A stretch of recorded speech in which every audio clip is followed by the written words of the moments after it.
Your current home might be the reason you can buy your next one. Equity isn't just a number on paper, it is a tool. Here's a real example. I had clients who wanted to downsize, but they didn't want the pressure of selling first. We used a home equity line of credit to access the equity in their home, and we used that for the down payment on the new home. They went ahead and bought first, then they sold. No rush decisions. Another client used equity to buy a second home and kept the first as a rental, creating long-term income instead of cashing out completely.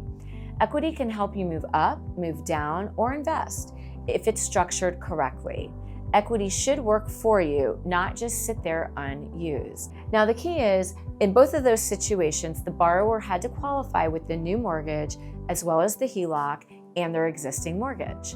If they were going to buy a new property and rent their current, we could use that rent to offset part of the payment.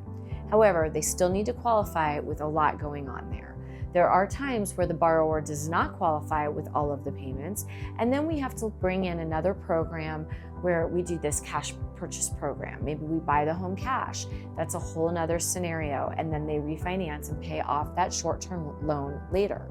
Or we can do what's called a backup contract, where we write a backup contract on the sale of the existing home, but technically they still list it and hope to sell the traditional way, but we're still able to buy before we sell. So lots of options out there. Reach out. I would love to help see if one of these things could work for you. If you're looking to use the equity in your home and leverage it to buy another home, whether you're going to move up, move down, or just buy another home and make your existing an investment property, would love to help you with any of those strategies. Call me. Let's put together the best plan for you.